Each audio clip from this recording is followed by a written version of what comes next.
श्री स्वामी समर्थ. बखर.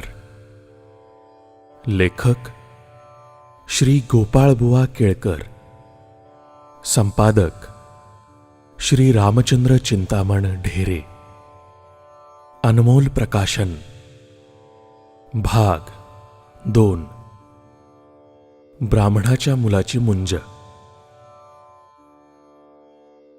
घाटावरील एका ब्राह्मणानं श्री नृसिंह सरस्वतींना असा नवस केला होता की आपणास पुत्र झाल्यास त्याचं उपनयन गाणगापुरात येऊन करीन.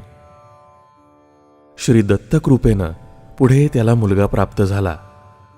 नवस फेडण्यासाठी तो ब्राह्मण कुटुंबासह गाणगापुरास निघाला. अक्कलकोटपर्यंत गेल्यावर ब्राह्मणाची खर्ची संपली. तेव्हा ब्राह्मणानं श्री स्वामी समर्थ महाराजांची प्रार्थना केली. आपणास गाणगापुरास येऊन नवस फेडवत नाही तर आपण दत्त अवतार आहात, येथेच नवस फेडून घ्यावा. महाराजांनी मान हलवली. ते पाहून ब्राह्मणाला मोठा आनंद झाला. मग त्याला समर्थ कृपेनं द्रव्याची मदत मिळून मुलाची मुंजही झाली.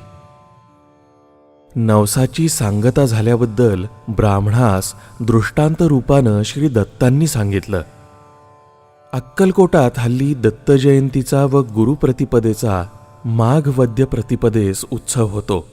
या उत्सवास अक्कलकोट संस्थानातून सालाना 300 रुपयांची नेमणूक आहे.